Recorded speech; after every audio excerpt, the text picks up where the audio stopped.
Assalamualaikum warahmatullahi wabarakatuh. Waalaikumsalam warahmatullahi wabarakatuh.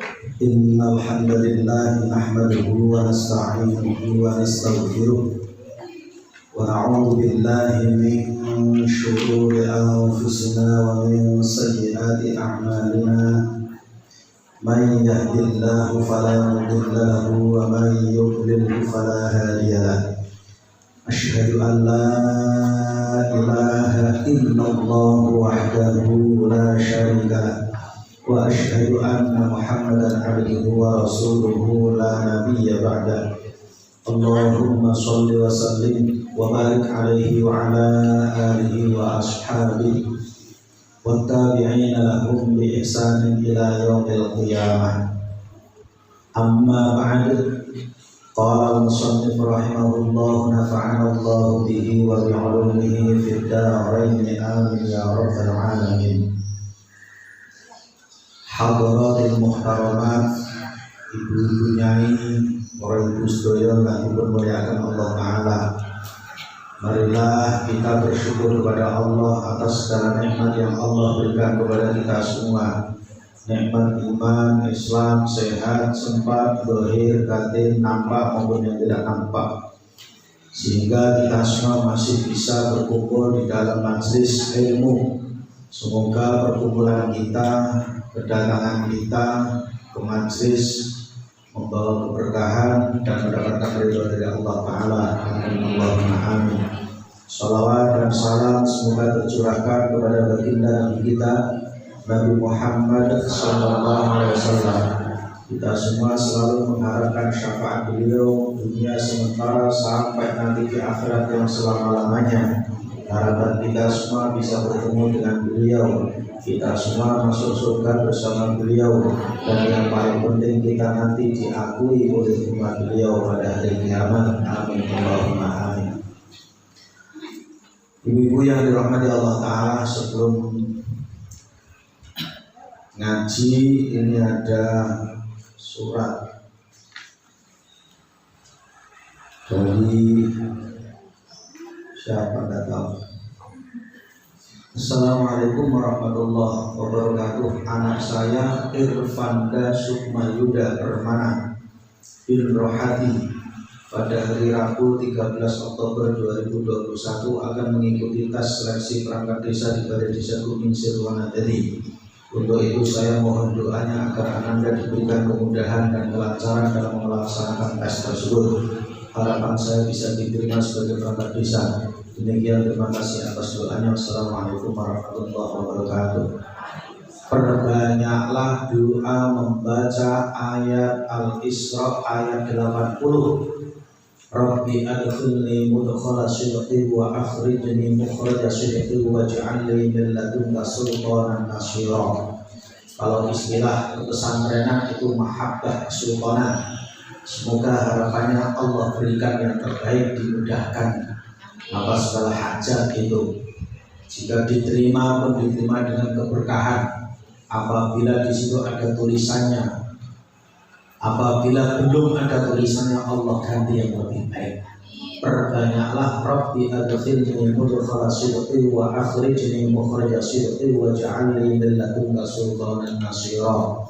Ayat 80 surat Al-Isra juz 15. Di situ ayatnya berbunyi wa qur rabbi adkhilni, tetapi yang dibaca Rabbi adkhilni saja sebagai doa.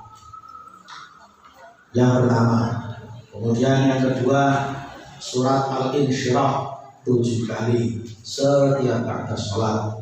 Itu baik yang bersangkutan ataupun mungkin keluarganya atau kedua orang tuanya. Kemudian doa kepada Allah. Sebelumnya dua sholat 2 rakaat saja. Ampun. Dan kita juga disuruh mendoakan.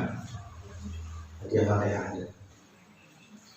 Lillahi ta'ala wa bisyafa'ati Rasulillah Nabiyyina Muhammadin sallallahu alaihi wasallam wa ala kulli niyyatin shalihatin hadiyatan mahadratil wa jasadi Irfanda Sukmayuda Permana.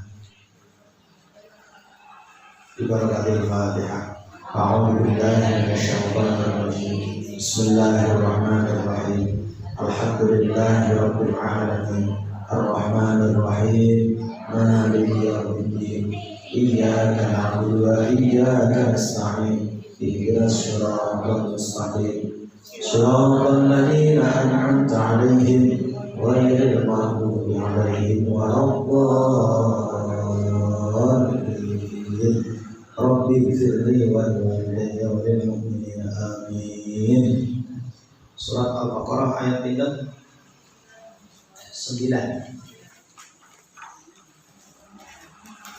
Setiap ngaji dibatasi sampai ayat ini sampai ayat ini. Menginjak 9 atau menginjak 10? 9. Dibuka surat Al-Baqarah ayat 9.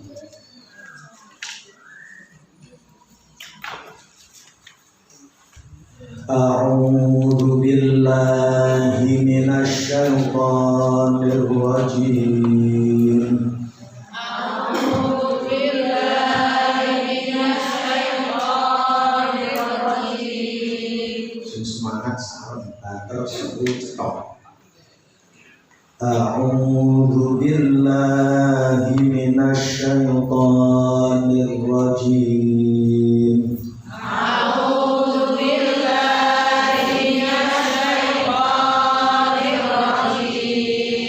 Bismillahirrahmanirrahim. Bismillahirrahmanirrahim. Yukhadi'una Allaha walladzina amanu.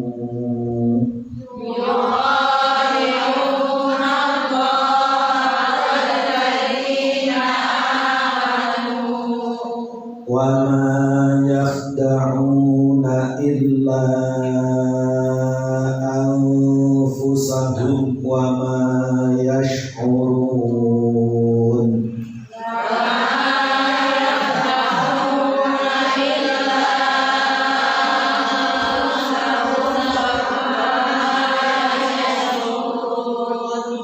Wa ma yakhda'una illa anfusahum wa ma yash'urun.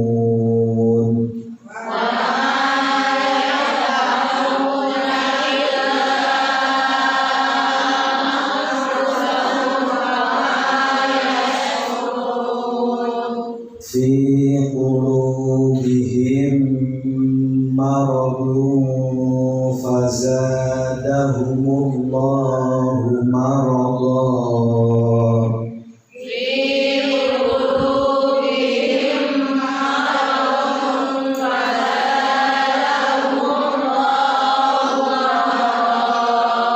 Walahum adabun alimun bima kanu yakdzibun.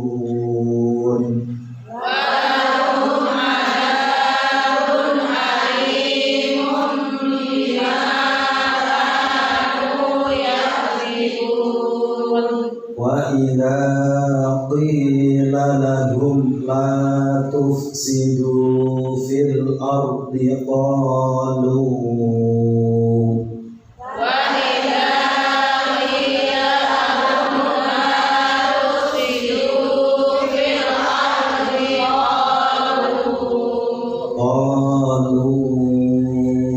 innama nahnu muslihun.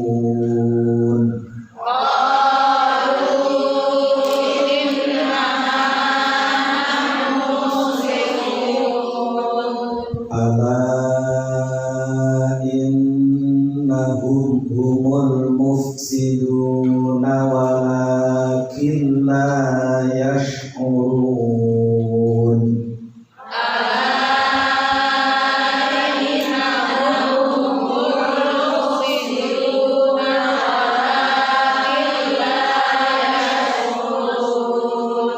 Wa idza qila lahum aminu kama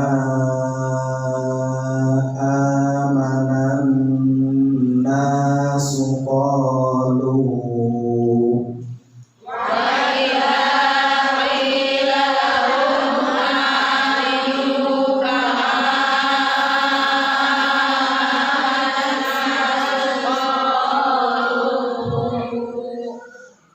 idza qila lahum aminu kama amanan nasu qalu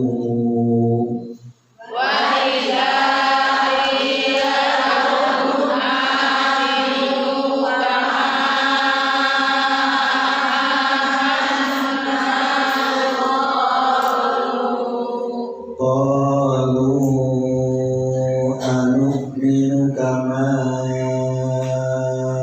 amanas sufaha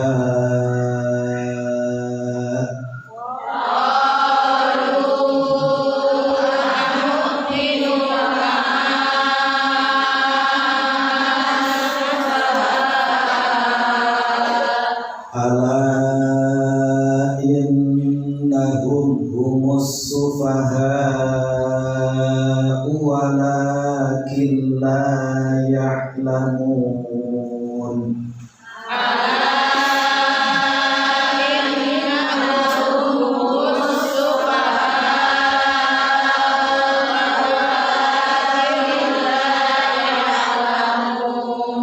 Bismillahirrahmanirrahim. Yukhadi'una Allaha walladzina amanu. Yukhadi'una salih. Mohon akhiri. Kalau jelaskan ini.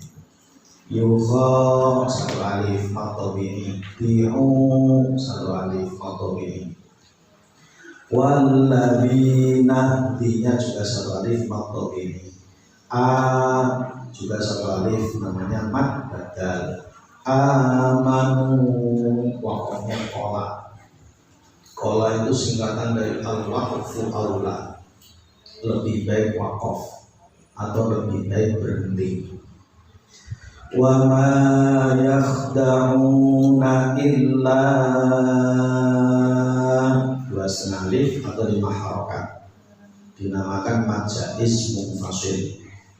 Majais munfasil itu bila ada mat bertemu dengan hamzah tapi beda kalimat, beda kata.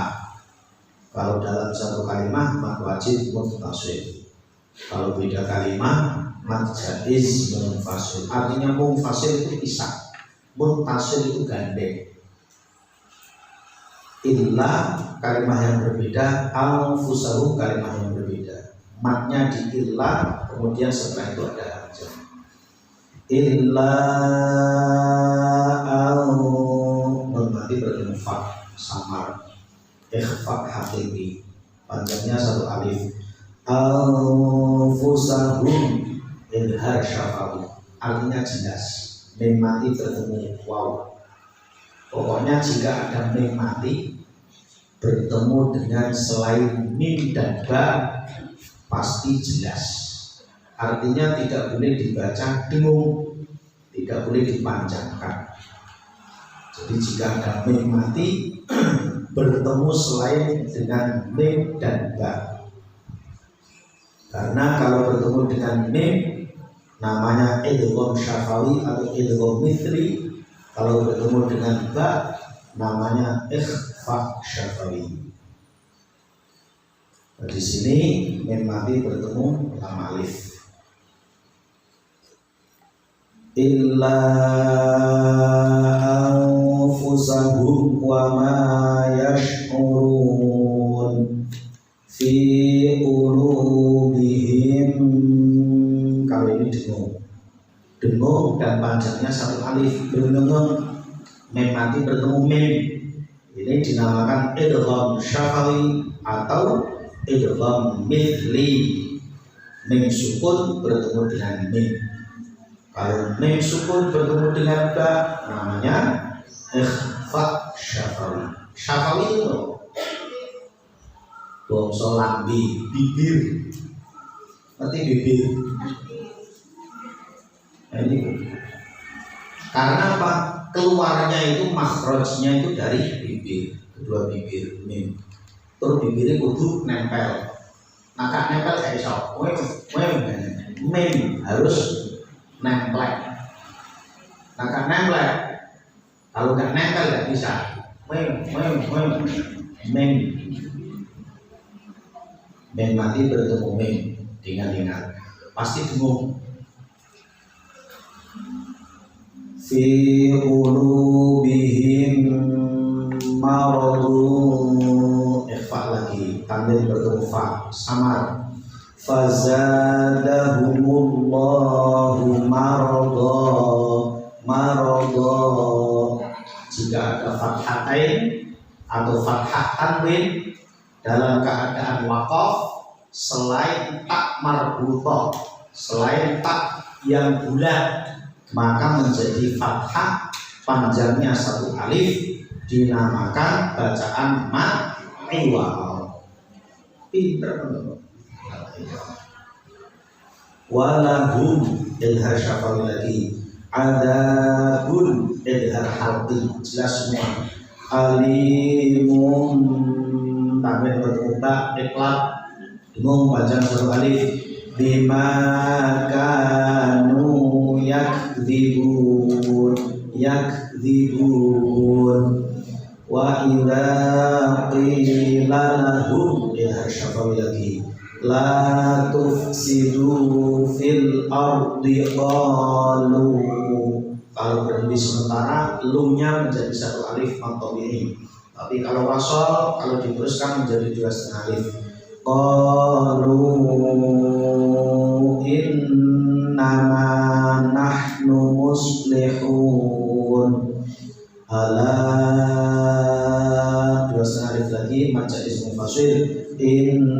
Setiap nun tasydid gunnah binum. Innahum humul mufsiduna walakin la gak boleh, walakin la gak boleh dipanjangkan.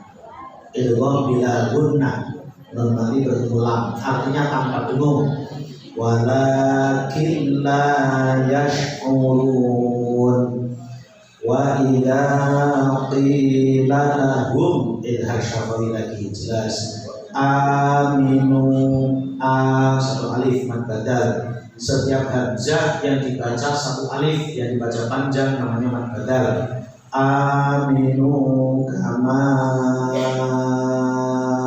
baca ismu fasil lagi. Amanan nasu qalu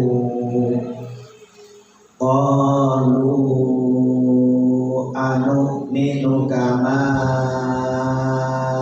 amanas sufaha. Mat wajib muttasil. Kalau sufaha mat wajib. Kenapa? Karena hamzah mat bertemu hamzah satu kalimat. Sufaha itu satu kalimat, satu kata. Ala innahum humus sufaha'u, mad wajib muttasil. Walakin la ya'lamun. Sekali lagi, baik. Bismillahirrahmanirrahim. Yukhadi'una Allah walladzina amanu wa ma yahda'una illa anfusahum wa ma yash'urun. Fi qulubihim maradun fazadahumullahu marada wa lahum adabun alimun bima kanu yakdzibun. Wa idza qila lahum fil ardi qalu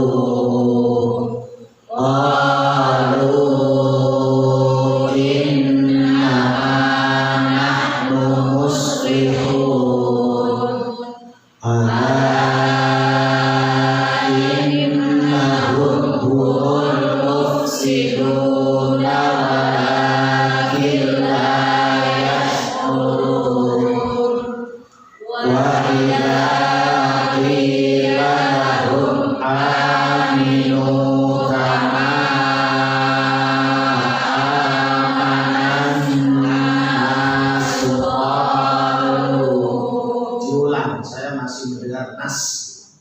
amanan nasu wa idza qila lahum aminu kama amanan nasu qalu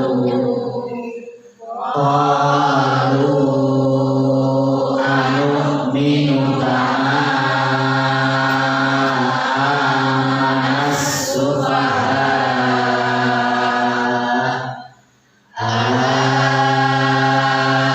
innahum humus sufaha walakin la ya'lamun. Ada pertanyaan tajwid wonten pitakenan tentang tajwid berarti pun mudeng sedaya pundi sing dereng Tadi mem mati badamu mem apa namanya? idgham syafawi atau idgham mithli. Mithli itu serupa artinya, mim bertemu mim, dengung. Jadi hukum mim mati itu ada 3. Mim bertemu mim bertemu ba, mim bertemu selain mim dan ba. Berarti bertemu dengan 26 huruf hijaiyah. Kalau mim bertemu mim dengung, mim bertemu ba samar serta dengung, mim bertemu selain mim dan ba jelas. Mun selain itu wonten malih pitakenan tajwid. Kalau tidak ada berarti jenengan nggak mudeng semua. Sampai dari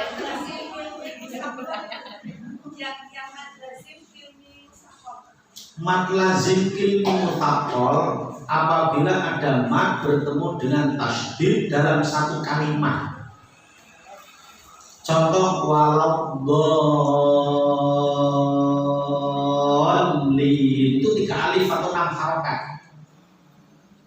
Itu mat lazim ilmi mutaqal. Mat panjang lazim wajib kilmi karena dalam bentuk kalimat mutaqal yang diberatkan, yang sangat berat. Karena ada mat lazim kilmi mukhaffaf. Kalau mukhaffaf itu diringankan. Contoh al-ana dalam Quran ada. Itu mat lazim kilmi. Karena mat lazim kan ada 2, kilmi dan harfi. Kilmi itu yang bentuk kalimat, harfi yang bentuk huruf. Kalau yang harfi ada mutaqal juga, ada mukhaffaf juga. Yang mutaqal yang berat seperti alif lam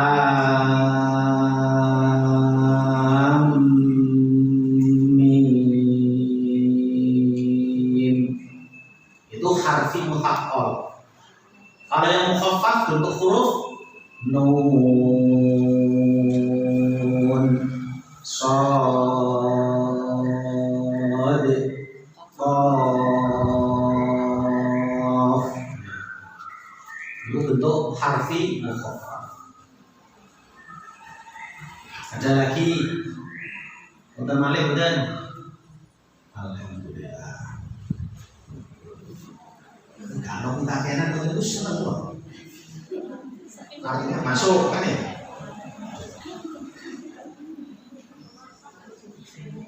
Bismillahirrahmanirrahim. Ayat yang ke-9 ini masih meneruskan ayat yang ke-8 kemarin. Masih menerangkan tentang orang-orang yang mana di situ mulutnya mengatakan iman tapi hatinya tidak ada iman, sehingga imannya itu tidak diakui oleh Allah Ta'ala. Sebagaimana ayat sebelumnya itu wa minan nasi may yaqulu amanna billahi wa bil yaumil akhir wa ma hum bimu'minin. Dan sebagian daripada manusia mereka mengatakan aku beriman kepada Allah dan hari akhir. Tapi di situ Allah firmankan wa ma hum bimu'minin. Sesungguhnya mereka itu bukanlah orang-orang yang beriman. imannya nggak diakui. Dia itu hanya mengatakan di bibir saja, tapi hatinya kafir, hatinya tidak ada Allah Ta'ala. Maka itulah iman. Maka perkara iman itu sebenarnya perkara yang paling penting, perkara yang paling pokok. Sehingga sampai ketika orang mengatakan aku beriman kepada Allah bibirnya tapi hatinya itu kafir, ini pun juga tidak dianggap iman. Itu orang-orang musyrik itu. Ini kan aslinya orang-orang musyrik Mekah itu. Ketika mereka ini jasadnya ibadah, mereka tawaf, tetapi tawafnya ini tidak kepada Allah Ta'ala, tujuannya tidak kepada Allah, nggak ada connect, nggak ada ta'alluq, nggak ada rabithah dengan Allah Ta'ala, tetapi justru sambung hatinya, pikirannya itu kepada berhalanya, kepada patungnya. Kalau ditanya, itu iman pada Allah? Iya, saya iman pada Allah. Tapi hanya mulut. Ya Allah, ya Allah, ya Allah. Mulut dong. Hatinya tidak ada keyakinan kepada Allah Ta'ala. Maka perkara iman itu sebenarnya perkara yang paling penting dan harus betul-betul pengorbanan untuk mendapatkan keyakinan iman. Sehingga sampai dikatakan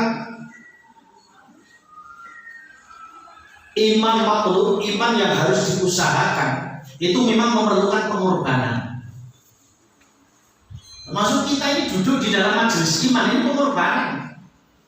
Korban waktu, korban tenaga, korban pikiran, korban harta benda, korban keluarga, mengorbankan mungkin hal-hal lain hanya untuk duduk di dalam majelis iman, mendengarkan perkara iman, mikir tentang iman, mengkaji tentang iman, itulah pengorbanan. Sehingga kita bisa menggunakan anggota tubuh kita, pendengaran kita, penglihatan kita, pemikiran kita, lisan kita gunakan untuk perkara iman, sehingga yang masuk dalam hati itu ya iman. Karena iman letaknya dalam hati, bukan di dengkul. Iman itu di dalam hati.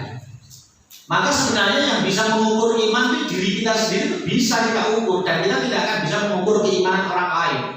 Kita itu sebenarnya bisa mengukur sejauh mana iman kita itu kuat apa lemah, apa sedang, apa bentuk, keluar masuk, itu bisa.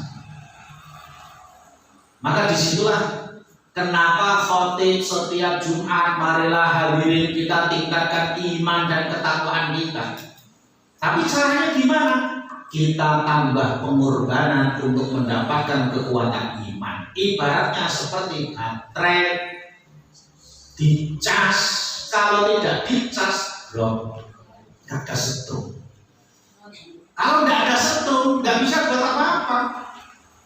Jangankan buat nelpon, buat WA itu macam. Sama iman itu kalau tidak ada setrum, jangankan untuk melangkahkan kaki ke majelis ilmu, untuk sholat aja tuh alas-alasan bawa gaji. Nah, males. Untuk perkara-perkara kebaikan tidak ada kekuatan, karena setrum imannya itu nggak ada. Makanya iman itu kadang naik, kadang turun, kadang kuat, kadang lemah, kadang keluar, kadang masuk. Itu iman. Nggak ada iman itu stabil, nggak ada ceritanya kecuali iman malaikat. Malaikat itu gitu, aliyahmono, waliyahmini sampai dino kiamat, itu stabil terus. Nggak pernah naik, nggak pernah turun, itu iman malaikat. Itu sudah dinas oleh Allah Ta'ala. Tapi imannya manusia, imannya orang yang beriman, disitulah kadang tambah, kadang kurang, kadang naik, kadang turun, kadang keluar, kadang masuk, bahkan banyak keluarnya daripada masuknya. Itu iman. Maka kenapa kita setiap sholat ya muqallibal qulub tsabbit qalbi ala dinik, iman, pokoknya minta iman, kekuatan iman, hidupkanlah kami dalam keadaan iman Islam, matikanlah kami dengan membawa iman Islam. Iman terus. Karena perkara yang paling pokok. Jadi orang-orang mereka itu tidak hanya diukur cukup dengan lesannya itu. Mereka mengatakan aku beriman amanah billahi wa bil yaumil akhir, ternyata imannya tidak diakui oleh Allah Ta'ala, wa hum bimu'minin, sedangkan mereka sebenarnya tidak beriman. Nah kita ini jangan. Ketika kita itu mengatakan siapa yang memberi rezeki kepada kita? Allah. Tapi hatinya belas kalau cantelan Gusti Allah Ta'ala, belas. Cantelannya nang sawah, nang kebon, nang toko, nang kantor, nang duit, nang emas, nang perak, nang pangkat, nang jabatan.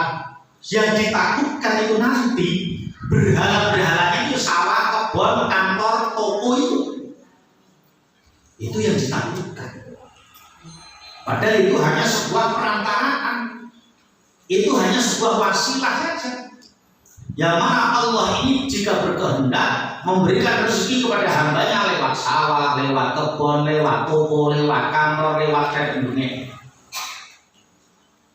Tapi Allah juga berkuasa memberikan rezeki tanpa lewat itu semua. Itu sudah Allah tunjukkan kekuasaan Allah Ta'ala, Allah ceritakan dalam Al-Quran. Sehingga jika Allah Ta'ala itu memberikan rezeki kepada makhluknya, itu berbagai macam cara, bahkan ada 3 tingkatan kan? Ada berapa? 3 tingkatan. Cara memberi rezeki Allah Ta'ala kepada hambanya, kepada makhluknya, itu ada 3 tingkatan. Yang satu tingkatan pertama yang secara umum lah, Allah memberikan rezeki ya kepada hambanya, kepada makhluknya itu dengan asbab. Ya, dengan asbab, pokoknya dengan perantaraan. Perantaraan yang bergawe, bekerja, ini dan itu perantaraan aja. Dengan asbab pertanian, perkebunan, perdagangan, perbisnisan, kepegawaian, perburuan, itu hanya perantaraan aja. Dan itu umum, kaidah umum. Tapi tingkatan yang kedua ini agak tinggi, lumayan ini. Allah Ta'ala berkuasa memberikan rezeki kepada makhluk, kepada hambanya tanpa dengan asbab. Artinya tanpa asbab bidunil kasbi, tanpa nyambut gawe. Dengan apa? Dengan sifat takwanya, dengan amal solehnya, dengan zikirnya, kedekatannya kepada Allah. Dan Allah firmankan dalam Al-Quran, wa may yattaqillaha yaj'al lahu makhraja. Dan barang siapa yang takwa kepada Allah, maka dia akan diberi jalan keluar, permasalahan-permasalahan dimudahkan. Wa yarzuquhu min haitsu la yahtasib, dan dia akan diberi rezeki dari arah yang tidak disangka-sangka. Modalnya takwa. Orang dadak nusang jempalik banding pulang keras keringat kejengkang kejeruk, enggak perlu. Karena memang yang punya rezeki Allah, bukan makhluk. Yang menciptakan Allah, pasti Allah yang menjamin. Ini termasuk bagian daripada pentingnya kita itu nambah keyakinan kita, keimanan kita kepada Allah. Karena kadang-kadang selama ini kita itu dihantui ataupun selalu dicekoki dengan logika-logika matematika, akal pikiran itu. Matematika bumi terus, matematika langit tidak pernah connect. Kalau matematika bumi 2 tambah 2 4, tapi matematika langit 2 tambah 2 bisa 1000, bisa 2000, bisa 1.000.000, bisa lebih. Nah, kita harus yakin itu sebagai orang beriman. Maka ketika kita itu pakai hanya logika saja jadi. Bahkan Allah Ta'ala memberikan rezeki kepada makhluknya, kepada hambanya, berlawanan dengan asbab. Artinya tidak bisa digunakan dengan akal, tidak bisa menggunakan akal, berlawanan dengan asbab. Allah memberikan rezeki kepada seekor ulat, yang mana ulat tersebut berada di dalam batu. Di situ di mulut ulat ada rumput hijauan, sebagaimana diriwayatkan di dalam tafsir Al-Alusi ayat juz 12 yang pertama kali, wa man min dabbatin fil ardi illa 'ala Allahi rizquha. Ketika Nabi Musa berdialog dengan Allah Ta'ala, ya Allah, bagaimana engkau memberikan rezeki kepada makhlukmu, ditunjukkan banyak Allah Ta'ala ketika memberikan rezeki kepada Bani Israel yang sering kita dengar selama 40 tahun tanpa bekerja, tanpa masak, Allah langsung turunkan manna dan salwa dari langit, dari surganya Allah Ta'ala. Pengangguran sukses. Itu Bani Israel. Gak usah nyambut gawe, gak usah masak, gak usah pemerintah, gak usah kosor-kosor. Tapi wong jenengane menungso kurang syukur. Dikai penak tetep kurang syukur. Akhirnya karena sebab gak syukur itu dicabut nikmatnya oleh Allah Ta'ala. 40 tahun dimanja tapi tidak mau syukur. Nazzalna alaikumul manna wassalwa, dan kami turunkan kepada mereka manna dan salwa. Itu makanan dari surga langsung, gak saya nyambut gawe, gak saya masak. Kan enak itu pengangguran sukses, tapi gak mau. Mereka justru malah ngai-ngai ini malah jalurnya aneh-aneh. Mereka kepengen bercocok tanam, kepengen nandur dewe mimbakliha wa kithaiha wa fumiha wa adasya wa basoliha, tetep kalau turuti perkoso akhirnya nandur di perasaannya kepengen lebih bebas, kan itu. Ya pada kalau sama saja orang itu dulu ketika masih jadi PNS mumet kepengen pensiun, baru pensiun mumet nih. Burung dagang, kepengen dagang, baru dagang, mumet nih kepengen pensiun sama dagang. Lalu pensiun sama dagang, kepengen dagang nih. Itulah manusia. Jika tidak ada konek sama Allah, lo itu Allah ceritakan di Quran kok. Nuruti menungso iki gak ana rampunge. Kaya dene ngewohi sile dikukur. Lha cara orang tua kan gitu kan dulu. Artinya dikukur loro ora dikukur gak. Itulah manusia. Jadi maka orang-orang yang beriman itu jangan sampai terjebak di situ. Udah banyak Allah ceritakan bagaimana nasibnya Bani Israel. Gara-gara satu, gak pernah bersyukur. Makanya yang namanya bersyukur itu mudah diucapkan, tapi sulit sebenarnya untuk dipraktekkan kalau tidak latihan. Syukur ini apa jadi? Apa sih jenenge syukur ini? Bukan. Apa yang cukup? Alhamdulillah? Enggak. Keyakinan dalam hati itu yang paling penting. Kita benar-benar tambah keyakinan, tambah setrum, tambah iman dalam hati. Konek kita itu pada Allah Ta'ala. Selain Allah itu hanya makhluk, dan makhluk itu hanya sebuah perantaraan. Jika Allah berkehendak pasti, jika Allah tidak berkehendak pasti tidak akan terjadi. Harus kita ulang-ulang sehingga timbul keyakinan. Paling tidak pertama itu ketenangan jiwa kita, tambah tenang. Oh iya ya. Jadi bahasa anak muda sekarang orang ngomong galau terus. Aliyah mono aliyah ini kok galau, orang bosan-bosan apa galau. Itu kan koneknya dengan Allah itu kan. Maka pentingnya kita mendengarkan, membicarakan, memikirkan hal seperti itu. Sehingga timbul tambah keimanan, keyakinan sebagaimana para sahabat. Artinya para sahabat itu sudah pikir makhluk, sahabat itu dari imannya 100%. Kita tidak mungkin akan melampaui sahabat, tidak mungkin sampai kiamat, tidak mungkin. Karena sudah dinas oleh Allah Ta'ala 30 itu manusia yang mendapatkan jaminan tentang keimanan. Sehingga pangkatnya mereka radhiyallahu ta'ala anhum wa radhu'an. Kita tidak mungkin lah. Apa kita mungkin dapat radhiyallahu? Enggak. Almarhum itu untung. Ya kan?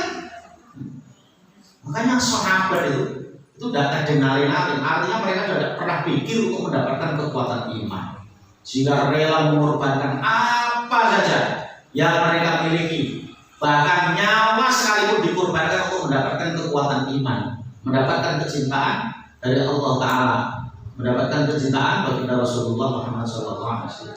Sahabat itu kalau disuruh milih kanjeng Nabi mau pilih bojone, pilih kanjeng Nabi, bojone rolas. Benar. Milih kanjeng Nabi mau milih anak, milih kanjeng Nabi, anak terus tidak rolas. Itu kalau dua perkara dihadapkan. Itu sahabat tingkatannya, ya tidak hanya sahabat juga itu sama. Istrinya para sahabat tingkatannya sampai seperti itu. Sehingga sampai mereka itu menganggap kehidupan dunia itu justru malah tertutup bagi sahabat. Dia itu kan nampak kehidupan akhirat, surganya Allah, nikmat akhirat. Nah, tentang dunia itu sudah dirasakan. Ketika mendapatkan nikmatnya dunia, mereka juga tidak bangga, tidak euforia. Ketika mendapatkan ketidakenakan di dunia itu sudah hal biasa, tidak dirasa. Karena sudah merasakan, dia itu bayangannya itu sudah surganya Allah Ta'ala. Imannya itu sampai seperti itu. Maka sehingga dikatakan nikmat yang paling lezat itu sebenarnya adalah bisa merasakan manisnya iman. Manisnya iman itu tidak akan bisa diceritakan dengan kata-kata. Itulah pentingnya iman. Jadi pentingnya kita itu menggali lagi iman, yakin, iman, yakin, iman, yakin. Dan kita jangan sampai bosan membicarakan iman, mendengarkan iman, mikir tentang iman, jangan sampai bosan. Kalau bosan, alamat, jangan sampai bosan. Karena apa? Modal utama. Ya sebagaimana orang nggak pernah bosan, sing jenenge krungu duit, ngomong duit, ngerti duit, ngitung duit. Siapa yang bosan kira-kira? Anda. Kita bosan nggak dengan duit? Kenapa nggak bosan? Karena sudah ada kecintaan, karena sudah ada seterungan itu. Padahal nggak dilihat-lihat itu duitnya apa tuh kertas kan bentuk fisiknya mau cuma digambar-gambar terus dikai ongko, dikai 00, dikai dok. Tapi kita itu cintanya luar biasa sama kertas yang bergambar itu. Kenapa? Karena kita itu sering kita dengar, sering kita bicarakan, sering kita pikir, sering kita lihat, sehingga disitulah masuk ke dalam hati kita. Coba kalau kita alihkan bagaimana apa yang kita bicarakan, kita dengar, kita pikir, kita lihat tentang keyakinan kepada Allah, kebesaran Allah, maka disitulah yang akan timbul juga dalam hati kita yakin iman kepada Allah Ta'ala. Dia sudah sampai di wow nang lambe. Oh iman karo Allah, iman. Tapi akhirnya belas kalau Allah Ta'ala. Jangan sampai. Itu penting. Itulah orang-orang musyrik ini. Ayat ini memang diturunkan sebagai penunjukan kepada orang-orang yang menyebutkan Allah Ta'ala. Jika ditanya mengatakan beriman kepada Allah dan hari akhir, tapi ternyata mereka itu hanya menipu. Yukhadi'una Allah walladzina amanu. Yukhadi'una padha nipu, padha blethuk, padha ngapusi sapa wong musyrik Allah ing Allah walladzina lan yublethuk ing wong akeh amanu kang padha iman sapa wong akeh. Wa ma yakhda'una lan ya ora padha blethuk, ora padha nipu sapa akeh illa anfusahum kejaba ing awak dhewe ne ladina. Kejaba ing awak dhewe ne wong sing blethuk wa ma yashuruna. Tetapi ini orang bodoh ngerti sopong ngake mau sopong musyrik. Nah sebenarnya mereka itu ingin menipu kepada Allah. Jadi Allah itu ditipu, kepengen wah saya pokoknya beriman kepada Allah. Perasaannya itu Allah itu tidak akan tahu. Atau mereka itu menipu kepada orang-orang yang beriman. Saya kan beriman, orang-orang munafik kan sama. Saya itu beriman kepada Allah. Mereka seakan-akan itu ingin nipu kepada Allah, nipu kepada orang-orang yang beriman. Mereka itu menipu Allah dan orang-orang yang beriman, padahal mereka hanya menipu diri sendiri tanpa mereka sadari. Penipu itu kadang-kala menipu diri sendiri, dia nggak sadar bahwa itu adalah menjebak dirinya akan terjebak di dalam kecelakaan. Dia itu menipu diri sendiri aslinya, nggak menipu Allah, ditipu. Nggak bisa, orang bisa dihapusi. Itulah para penipu-penipu akidah. Sehingga mereka itu Allah akan ditipu. Aku iman pada Allah. Orang-orang juga manusia, orang-orang iman, dia juga menilai bahwa dia itu beriman pada, padahal dia itu tidak ada iman sedikit pun. Itulah para penipu-penipu, orang-orang musyrik. Orang yang menyebutkan Allah Ta'ala kan menipu itu. Seakan-akan mereka beragama, beriman, padahal tidak sama sekali. Kenapa? Sebabnya Sebabnya karena fi qulubihim maradun fazadahumullahu marada wa lahum adzabun alimun bima kanu yakdzibun. Fi qulubihim ing dalem pira-pira atine wong akeh mau maradun utawi penyakit apa itu? Wah, ini macam-macam. Termasuk penyakit kesyirikan itu, penyakit hati itu termasuk masuk ke dalam kategori penyakit apa jenenge? Penyakit hubud dunia wa karahiyatul maut, penyakit wahan. Cinta dunia dan takut mati. Jadi orang kafir, orang musyrik, Yahudi, Nasrani itu aslinya dua itu penyakit paling parah itu. Cinta dunia, takut mati. Itu dua penyakit yang menghinggapi hati-hati mereka. Sehingga mereka itu tidak ada keyakinan kehidupan setelah kehidupan dunia, tidak ada. Seakan-akan dia itu hidupnya masih lama di dunia ini. Dan merasa mereka bahwa kehidupan itu hanya di dunia itu. Pengen hidup lama di dunia 1000 tahun, 2000 tahun, 3000 tahun, seakan-akan seperti itu kok pengen. Nah itu jangan sampai menempel di dalam hati-hatinya orang iman. Orang iman itu jangan sampai mempunyai cita-cita hidup terlalu lama di dunia. Paham gak? Jangan salah paham. Bukan berarti tidak boleh kita minta umur panjang, boleh. Tapi artinya orang iman itu jangan sampai punya cita-cita hidup terlalu lama di dunia. Gak enak. Urip untuk dunia itu enak betul. Betul. Kerasan betul. Sampai sana saya merasa Kita itu hidup di dunia itu kerasa enggak? sejauh ini kerasa. Sejauh ini kerasa. Kedepannya Walau juga kerasa. Pantasnya orang iman itu merasa tidak kerasa. Harusnya kenapa?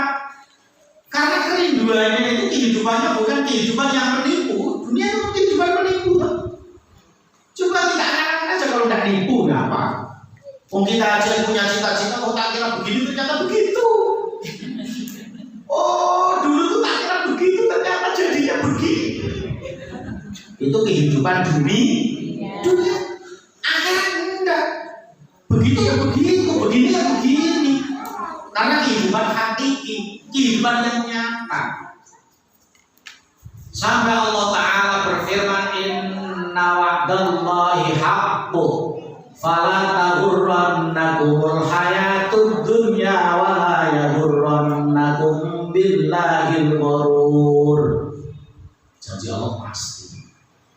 Gak ada janji Allah itu bohong, dusta, gak benar, gak hak, pasti benar. Maka kamu jangan tertipu kehidupan hiruk pikuknya orang-orang yang hidup di dunia. Artinya jangan tertipu. Dia itu tak sawang-sawang pilihannya kok enak sekali, bahagia sekali. Gak ada hidup di dunia itu enak, juga ada. Seenak-enaknya hidup di dunia banyak tidak enaknya. Sebanyak-banyaknya hidup di dunia tidak enak, mesti pernah merasakan walaupun yakin tidak kita itu? Seperti itu yakin tidak? Apa kira-kira masih antara ya dan tidak? Kita harus yakin. Jadi Allah Ta'ala berfirman, kok fala taghurrannakumul hayatud dunya. Janganlah kalian itu tertipu dengan kehidupan dunia, hidup pikuknya manusia yang hidup di dunia, apalagi sampai kita itu terkesan dengan kehidupan orang kafir. Sering saya menyampaikan, kita itu orang iman harus bangga dengan iman kita. Kenapa kita itu dipilih oleh Allah Ta'ala menjadi orang iman? Kenapa kita nggak pede? Kita harus pede. Alhamdulillah kita itu pede. Jadi orang iman dipilih menjadi orang iman harus pede. Kita punya apa? Punya segalanya. Iman punya, ibadah punya, sholat punya, puasa punya, zakat punya, baca Quran punya, Nabi punya, semua punya. Itu adalah sesuatu perkara yang besar dalam kehidupan kita. Orang kafir nggak punya apa-apa. Orang kafir itu sebenarnya nebeng urip, nebeng hidup dengan orang yang beriman. Harus kita ulang-ulang hal-hal seperti itu. Terus jangan sampai bosan. Jika apa? Timbul setrum kita. Oh, casnya iman naik lagi, semangat lagi, ya seperti itu. Belokro semangati lagi, loyo semangati lagi. Itulah kehidupan dunia. Wala yaghurrannakum billahi ghurur, dan janganlah kalian tertipu dengan syaitan iblis yang selalu menggoda, membisiki, melemahkan iman kita. Lah pentingnya kita itu menjaga iman. Mereka orang-orang yang menipu itu adalah karena di dalam hatinya ada penyakit. Dalam hati mereka ada penyakit.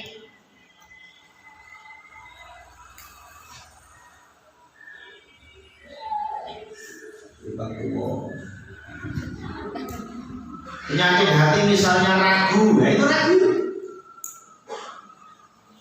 Ragu itu penyakit bahaya. Apalagi ragu dalam akidah.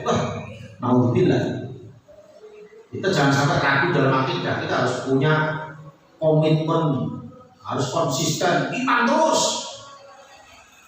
Jangan sampai antara ya dan tidak. Ada teman-teman kadang-kadang itu tanya, gimana? Saya dulu itu ketika belum hijrah, saya itu dunia saya itu lancar sekali, uang itu mudah sekali. Tapi kenapa ketika saya ingin mendekat kepada Allah, sudah ingin ibadah, taat, kok malah dunia saya itu jadi seret? Ini gimana kan? Gimana kalau saya mundur lagi? Gimana kalau seandainya saya tidak taat lagi kepada Allah? Jawab saya, ya udah sana. Saya bilang tutup no. Ibu-ibu panjang umur, nggak mati nenggalan. Artinya apa? Tidak akan bisa berkumpul dunia itu dengan iman, tidak bisa berkumpul sebenarnya. Keduniaan dengan iman itu nggak bisa berkumpul. Seperti air dan minyak, enggak. Karena dunia itu logika, iman, hoi. Jadi antara yang di situ dengan akal dengan yang bertolak belakang dengan akal, pasti di situ akan bertolak belakang. Dunia itu apa? Dunia itu loh. Dunia itu apapun yang menjadi kesenangan hawa nafsu kita itu, entah itu uang, kertas, emas, perak, pangkat, jabatan, kehormatan, semuanya yang menjadi kesenangan itu dunia. Maka di situ pasti tidak akan bisa berkumpul ya, dengan iman. Tidak akan bisa bersanding. Maka kalau seandainya bukan orang iman, dunia saja dihancurkan oleh Allah Ta'ala. Kan itu. Masa iman mau menggantungkan dunia? Enggak. Dunia yang bergantung kepada iman, bukan dibalik. Makanya itu tadi, gimana ya Pak? Dulu saya itu masih jauh tapi rezeki usaha lancar. Ketika sekarang saya itu menjadi orang baik, kok jadi seret? Karena kita tuh masih melihat dunia yang kecil itu. Kenapa kita tidak melihat pahala Allah yang besar, surga Allah yang disediakan? Bahkan paling kere-kerenya surga itu 10 kali lipat dunia sekarang. Itu kita melihatnya harus jauh, bukan melihat yang ceremende, spider, bukan. Yang kita masalahnya kita pikir, yang kita lihat itu yang ceremende itu. Coba kalau seandainya kita melihat surga yang Allah, pahala dari Allah, nikmat yang Allah berikan, itu melebihi nilainya, harganya daripada spider ceremende lagi. Ya kan dunia kan itu. Oh gitu ya. Iya. Mudah sekarang tak. Mudah. Buat ini saya cerita. Ini saya menceritakan. Banyak kan teman-teman seperti itu. Saya pakai logika. Oh gitu iya. Makanya pentingnya kita itu saling mengingatkan perkara iman kita. Terus pembahasan surat Al-Baqarah sekolah tentang Bani Israil, tentang iman, murtad, iman kafir. Bahkan apa fazadahumullahu maradha. Lalu Allah menambah penyakitnya itu. Ini yang paling bahaya. Penyakit dalam hati yang merusak iman itu kan termasuk itu tadi. Kalau ditambah terus, tambah terus, bahaya. Tambah kronis, tidak pernah diobati penyakitnya. Padahal dulu penyakit-penyakit yang lain, ini penyakit yang hubungannya dengan iman. Tentu adalah kekufuran, kemusyrikan, kemunafikan, itu kan yang merusak iman. Oke, katakanlah orang itu punya iman walaupun sedikit, tetapi di situ ada yang merusak amalan. Seperti penyakit iri, dengki, takabur, sum'ah, riya, su'udzon, ghibah, namimah, fitnah, apalagi tulul amal. Tulul amal itu panjang angan-angan. Andai aku jadi orang kaya, andai utangku orang lunas, andai aku jadi orang raja. Itu namanya tulul amal, pakai hamzah, bukan amal. Kalau amal itu amalan, kalau amal itu angan-angan, pakai hamzah. Kalau pakai ain itu amalan, pekerjaan. Tulul amal, panjang angan-angan. Harus yang bisa memerangi panjang angan diri kita sendiri, bukan orang lain. Enggak. Karena orang itu kalau sudah terjebak di panjang angan-angan, terasa nikmat sekali. Apalagi panjang angan-angannya di dalam WC. Iya. Ada nang WC sawi apa jebule lagi turun amal. Nang WC kalau bayangin duit, atau bayangin anakku kira ya masuk bareng kita dia apa sekolah ya apa. Aku bakal oleh penghasilan semene, aku terus ibu iki bisnis bandine semene, nah sebulan setahun semene, nah 10 tahun bisa dibukunya terus. Nah jamnya betah WC nggak terasa. Makanya kenapa ketika kita masuk diajari Nabi Allahumma ini a'udzubika minal khubuthi wal khaba'ith. Ya Allah, aku berlindung kepada engkau dari setan laki dan perempuan supaya tidak menggoda. Karena di dalam WC itu termasuk rawan penyakit-penyakit hati kita atau penyakit yang lainnya.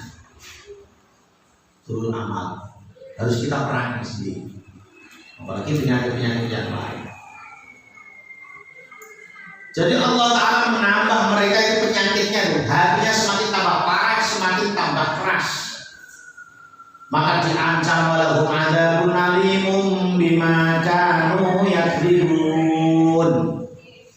Dan mereka mendapat azab yang pedih karena mereka berdusta. Dusta apa? Itu tadi dusta atas nama iman. Mereka mengatakan aku beriman yakin kepada Allah. Saya yakin Allah Ta'ala yang menyembuhkan, tapi hatinya itu tidak kepada Allah Ta'ala, tapi hatinya itu yakin kepada obat, kepada dokter, kepada manusia. Bohong itu berarti dusta. Kita bisa geragapi, bisa menyelami hati kita masing-masing. Hatiku kira-kira gumantung gandul ini Gusti Allah, gandul ini makhluk Allah. Karena itu tadi, ketika Allah Ta'ala memuji orang-orang iman, plus disebar penyakit, mulai kolong, bimbang, bingung, rasa khawatir, rasa takut, semuanya itu ternyata muji iman seseorang saja. Allah Ta'ala itu memerintahkan supaya ikhtiar, supaya usaha, tapi kenapa terjebak yakin dengan ikhtiarnya, tidak yakin dengan zat yang menentukan ikhtiar? Kenapa? Imannya goyah. Ya untung kalau masih diberi kesempatan. Nah kalau seandainya tidak diberi kesempatan hidup, bersalah lah. Mau bilang. Nah, iman itu bukan perkara yang mudah, memerlukan pengorbanan, sehingga ketika korban tambah kuat, tambah cerdas biasanya. Dia itu akan selalu menggali kekuatan iman, mendapatkan kekuatan iman. Para sahabat dulu pengorbanannya itu. Dan kita tidak mungkin tidak diuji oleh Allah Ta'ala. Hasiban nasu ayyutraku ayyakulu amanna wa hum la yuftanun. Apakah manusia mengira ketika mereka sudah beriman, mereka terus kemudian mengatakan saya beriman, kemudian setelah itu tidak diuji? Pasti diuji. Gak mungkin iman kok gak diuji. Kalau tidak diuji itu malah ada tanya, ini jadi iman benar orang kan seperti itu. Maka harus mendapatkan ujian. Diancam oleh Allah Ta'ala adab yang sangat pedih karena kedustaan mereka. Dusta atas nama iman, bahaya. Bahkan ketika dikatakan kepada mereka wa idza qila lahum la tufsidu fil ardi qalu inna nahnu muslihun. Dan apabila dikatakan kepada mereka janganlah berbuat kerusakan di bumi, yaitu melanggar nilai-nilai yang ditetapkan agama, akan mengakibatkan alam ini rusak, bahkan hancur. Kehidupan manusia, kehidupan bermasyarakat akan menjadi tatanan yang rusak, tidak menjadi tatanan yang rapi. Jika dikatakan kepada mereka lalu situ, kamu jangan membuat kerusakan, tapi jawabnya mereka apa? Qalu innama nahnu muslihun. Mereka menjawab, sesungguhnya kami justru orang-orang yang melakukan perbaikan-perbaikan atas nama kebaikan-kebaikan. Kenapa kan orang-orang kafir? Oh, atas nama HAM, kelihatannya itu baik, hak asasi manusia, tapi aslinya zalim. Oh, kelihatannya ini adalah penting, ini adalah supaya manusia semua sehat. Karena supaya mereka tidak yakin dengan makhluk, tidak yakin dengan Allah Ta'ala itu tadi. Allah itu semakin lama ditinggalkan, disisihkan. Supaya manusia menuhankan mereka semua. Ini. Oh, ini atas nama sosial. Hasilnya ada batu juga ada udang. Tak balik maksudnya. Seperti itu. Itu tidak hanya zaman sekarang, mulai zaman alim sampai ya, mulai zaman Bahela, mulai zaman Qabil Habil. Itu seperti itu. Mengatasnamakan kebaikan. Kami ini kan berbuat kebaikan, sosial, bantuan dan lain sebagainya. Kami kan ingin menginginkan Anda semuanya adalah orang yang sukses.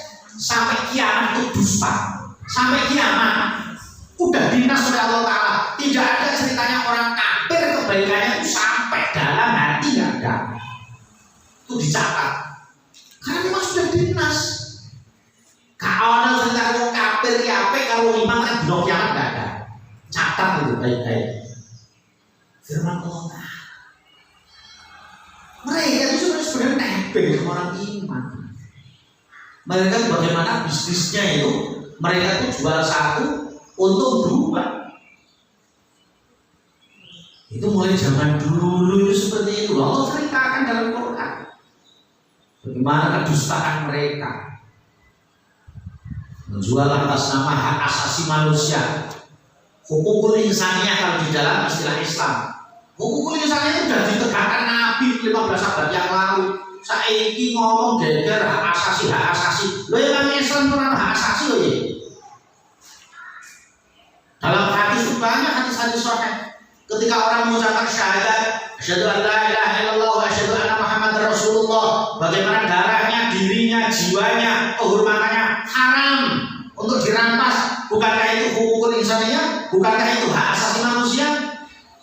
Kenapa orang Islam kadang-kadang terlalu hak asasi manusia? Seakan-akan yang mandegani itu kafir-kafir. Bukan. Islam itu sudah komplit. Juga yakin meneh. Itu tadi kembali kepada iman. Apa betul? Mana aja. Oh, tegang banget. Itulah iman. itu harus terbuka, wawasan itu harus terbuka selebar-lebarnya. Kita jangan sampai dipersempit pemikiran-pemikiran kehidupan orang-orang yang tidak punya tujuan hidup itu tadi. Kita harus bangga dengan iman kita. Kita harus bangga dipilih oleh Allah menjadi orang iman. Kita harus bangga dengan Islam kita. Iman itu adalah perkara yang paling mahal. Tidak ada yang lebih mahal dari iman, tidak ada. Harus bangga. Jadi jangan sampai orang iman itu aduh pesimis, gitu. Terus orang pede, oh jangan. Terus pede. Kita punya Allah, kita punya Nabi. Masa nggak pede? Kafir aja nggak punya Allah ya pede kok. Masa orang iman nggak pede? Tuh. Cara kita itu supaya untuk menguatkan iman yang ada dalam hati kita. Semangat. Ya, paham tadi? Tiap sosok makan, Rabu makan, Kamis makan, Jumat hasil makan. Duduk dalam majelis iman. Tapi jangan sendiri. Suami saya harus makan. Mosok makan surga dewekan. Aku gandengan karo sapa? Maksudnya dewekan. Dengan siapa? Suami. Terus gimana nih kan? Kan ini khusus akhwat. Ya bukan waktunya berbeda. Majelis banyak. Malam Sabtu ada, malam Senin ada, Ahad Senin Selasa Rabu Jumat Sabtu ada, pagi ada, asal pokoknya ada maunya. Tapi suami saya belum mau lah. Kurang gimana? Kurang dipejeti, diomain kemana nih? Lupa. Diikrar. Kita harus punya cita-cita ya seperti itu. Sejelek apapun diri kita harus mempunyai cita-cita yang baik dan yang tinggi. Husnudzan itu, walaupun kita sebenarnya modalnya tidak punya modal sebenarnya. Untuk tiket masuk surga kita modalnya apa coba? Duwe asli cuma modal PD, percaya diri. Kita ini berusaha husnudzan dengan Allah, positif pemikiran. Nah, cara ini positifnya, kita husnudzan dengan Allah Ta'ala. Modal kita itu. Kalau kita mau mengandalkan amalan, ibadah, pengorbanan sebagaimana sahabat, sampai kiamat tidak akan sampai. Maka itu tadi modal sedikit iman. Karena harapan kita ini mati menghadap kepada Allah dalam keadaan iman Islam, membawa iman Islam dan husnul khotimah. Itulah harapan kita. Terus masalah yang lainnya jangan dipikir. Kita harus bersyukur dipilih menjadi orang iman, orang Islam. Dan cara bersyukurnya menjaga iman Islam kita dengan cara peningkatan pengorbanan itu tadi. Duduk dalam majelis iman, mengorbankan waktu kita sedikit untuk mendapatkan kekuatan iman. Kita itu diberi waktu Allah Ta'ala banyak, 24 jam kali berapa tahun sudah hidup di atas dunia Allah Ta'ala. Masa untuk 1 jam 2 jam kita alasannya ini itu. Yang orang makan ngaji habis sibuk ya. Tapi nanti dina minggu wah seorang malesan. Namun dia tekan pucuk gunung, tekan pinggir laut, tekan ada bengeng, kan tetap. Gitu. Tapi ketika dalam majelis kita pengorbanan kita, karena memang pengorbanan sebenarnya yang paling berat adalah korban perasaan. Korban perasaan untuk mendapatkan iman ini adalah luar biasa. Ini harus sekali-kali kita itu Allahumma paksa. Jadi orang-orang kafir mereka itu mengaku-ngaku seakan-akan mereka itu adalah membuat kebaikan kebajikan di atas bumi. Padahal mereka itu membuat kerusakan. Kita harus yakin wa yaqilahum. Apabila dikatakan kepada mereka, lalu situ fil ardi, janganlah kalian itu membuat kerusakan di muka bumi, membuat aturan-aturan tidak jelas. Innama kami itu buat kebaikan. Kami kan tujuannya bagaimana untuk mereka itu meningkatkan kesejahteraan mereka. Bagaimana? Enggak, itu bohong, dusta. Kita wajib hukumnya untuk tidak percaya kepada apa? tipu daya mereka. Gitu. Karena mereka tidak punya iman. Enggak. Tapi masih ada. Itulah kita berdoa sama Allah Ta'ala jangan sampai. Kita harus punya prinsip. Bisa ele-ele awal diri itu prinsip keimanan itu. Ala innahum humul mufsiduna walakin la yashkurun. Ingatlah, sesungguhnya mereka lah yang berbuat kerusakan, tetapi mereka tidak menyadari. Sadar bahkan menyadari atau tidak menyadari, mereka tetap membuat kerusakan. Kerusakan di atas bumi, kerusakan aturan manusia dan lain sebagainya. Dari dulu yang dipojokkan itu Islam terus, ya. Wow, sampai dikatakan, wah Islam ini teroris, Islam ini tukang bunuh. Nah, Nabi selama hidup itu mulai sejarah zaman Nabi sampai sekarang, mana yang dibunuh orang Islam dengan mereka yang membunuh orang Islam lebih banyak mana? Nabi selama hidup itu kan yang namanya ada peperangan zaman Nabi itu kan 84 kali, tapi yang perang langsung itu kan 27 kali. Yang Nabi ikut dalam peperangan itu 10 kali. Korban tidak lebih dari 500 orang selama hidupnya Nabi. Lah mereka perang dunia pertama berapa juta, perang dunia kedua berapa juta, perang Irak, perang Timur Tengah, perang Afghanistan berapa juta itu. Loh jadi sekitar dia, saya itu kan pembunuh kemana? Mereka atau kita? Itu mulai zaman dulu, bukan zaman sekarang aja. Tapi untuk wong Islam kan ada ono, sing percaya ini ono nih, untuk terkenal kelas. Benar, jangan begitu sehat. Aku yo keras-keras, nah mulai ini pikiran ini mulai, ini pikiran semester kontaminasi, kita harus tegas, komitmen. Kita harus konsisten. Karena apa? Kita tidak akan mengadakan keburukan-keburukan pada mereka yang hendak. Kita tuh hanya menjelaskan aja supaya akal kita, pikiran kita itu dihidupkan. Kita harus menjaga itu semua. Bahkan Nabi kita dikatakan, wah ini Nabi yang mengajarkan pembunuhan. Nanti dulu. Nabi selama hidup itu tidak pernah membunuh orang dan tidak pernah mengajarkan pembunuhan. Baca dalam sejarah berapa banyak orang Islam itu diserang, dibunuh. Orang Islam itu tidak akan membunuh jika tidak dibunuh, tidak akan perang jika tidak diserang. Sejarahnya memang seperti itu. Bahkan bagaimana di situ hak asasi manusia Nabi tegakkan, tidak boleh dalam peperangan itu ketika di situ ada orang lemah, orang tua, wanita, anak-anak tidak boleh. Dan mereka habis semua anak-anak, ibu-ibu semua dihancurkan semua. Mana ini? Jadi kita harus terbuka. Kita tetap punya prinsip keimanan, prinsip keyakinan. Sehingga keyakinan, keimanan kita dapatkan dan kita tidak akan terkesan dengan hiruk-pikuknya mereka.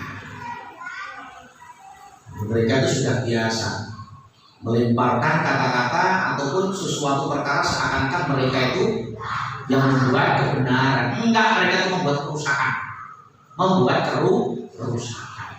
Enggak ada ceritanya membuat kebenaran sampai kiamat ya, sampai kiamat, sampai dunia dihancurkan. Nah, ini yang dibicarakan masalah global, seluruh dunia. Kita harus tahu politik sedikit. Untuk menjaga agama, untuk menjaga iman kita. Ala innahum humul mufsiduna walakin la yashkurun. Itu ayat 12. Kemudian ayat 13 nanti bersambung. Yes, waktunya baca 12 lebih kalau sudah karena tidak ada pertanyaan, ada benarnya dari Allah Ta'ala, ada kekurangan-kekeliruan, kemudian saya mohon maaf. Semoga kita semua dijaga oleh Allah Ta'ala, iman Islam kita, keyakinan kita, kesehatan kita, jasmani rohani kita, dari badan kita, sehingga kita ini mendapatkan ridho Allah Ta'ala. Amin. Ada benarnya dari Allah, ada kekeliruan, apa yang saya sampaikan, mohon maaf yang sebesar-besarnya itulah keterbatasan kekurangan saya dan mohon diikhlaskan. Mari kita tutup dengan sholawat. Maulaya sholli wa sallim daiman abada ala habibika khairil khalqi kullihim wal habibullahi turja syafa'atuhu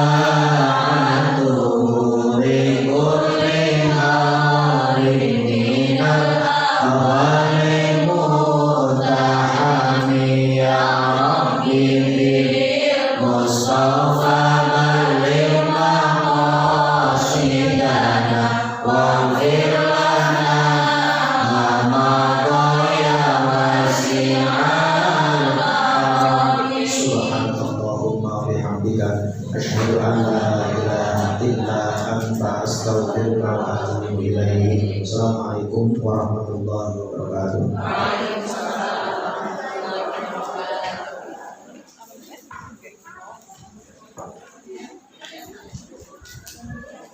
Alhamdulillah, terima kasih kami sampaikan kepada Tim Haji Ahmad Syukur. Mudah-mudahan tausiah yang beliau sampaikan dapat mempercepat dan kita untuk